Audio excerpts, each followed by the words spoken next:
dari Tim Ahli Cagar Budaya ya, Guru.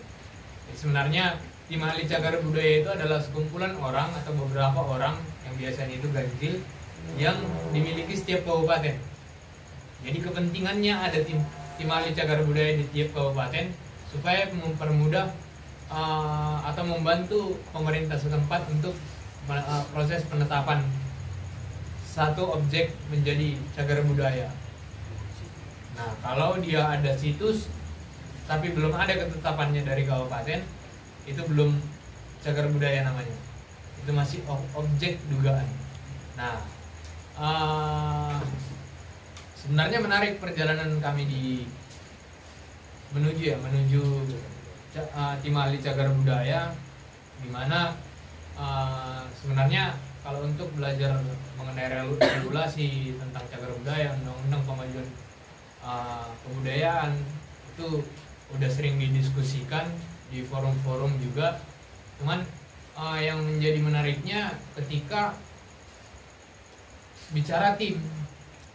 Jadi namanya tim, kalau kayak kami sendiri namanya Tim Ahli Cagar Budaya, statusnya bukan perorangan.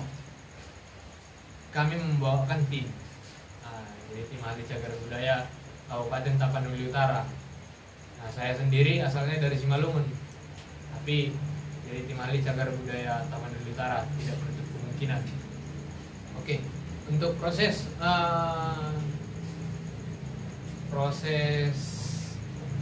penseleksian ya, atau proses sertifikasi di Jakarta kemarin di awal bulan lalu. Jadi ada kurang lebih 6 kabupaten yang memberangkatkan delegasinya, salah satunya Simalungun, dan Tapanuli Utara, Papua Barat, Dairi, Padang Lawas, dan beberapa kabupaten yang lainnya dari daerah timur Indonesia. Jadi ketika kami sampai di sana, kami lihat rombongan kami yang paling segar. Paling muda. Karena yang berangkat 3 orang kami umurnya di bawah 25 tahun.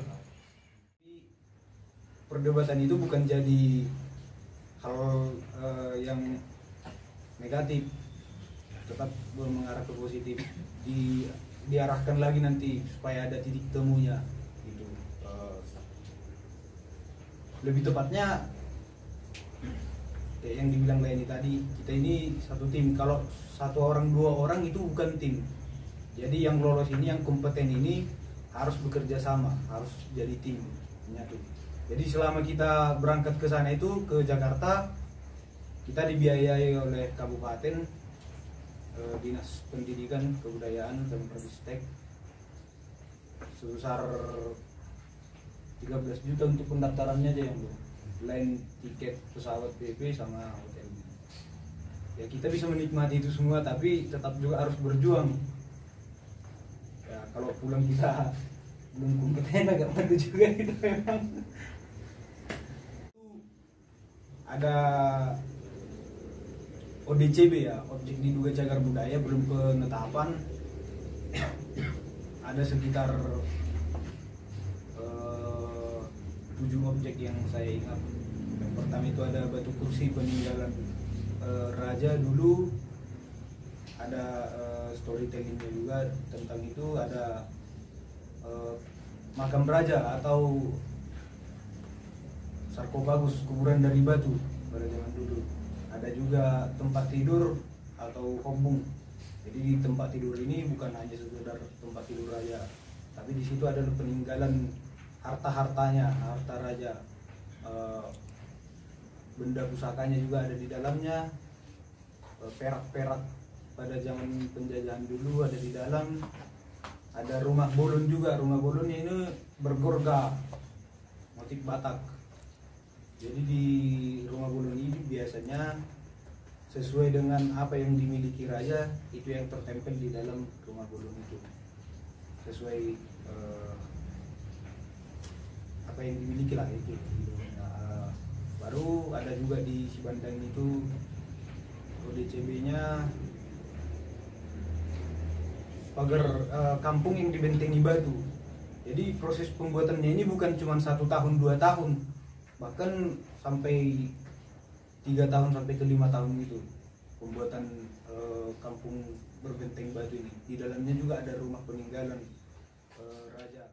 Informasi bahwasannya di sana ada semacam candi, tapi dia di dalam hutan. Nah, diasumsikan ada koneksi dengan yang di Hopong berkaitan dengan Hindu. Hindu punya pengaruh dulunya di Tanah Batak, termasuk di Tapanuli.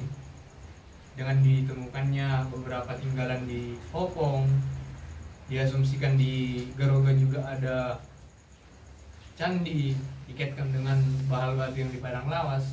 Nah, ternyata mungkin itu memiliki koneksi. Itu warisan budaya yang sudah tua, ya, minimal 50 tahun. Apa tinggalan-tinggalan budaya pada masa lalu yang sudah dianggap tua. Jadi ada benda, ada bangunan, ada struktur, ada situs, ada kawasan.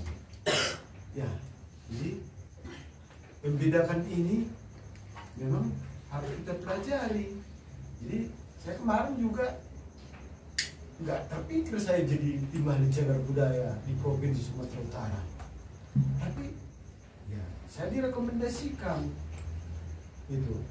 Saya nggak ke situ arahnya dulu kan. Aduh capek ini nanti gitu kan. Dari omongan semua ini narasumber, kayaknya kami semua lulus ini. Ya gitu.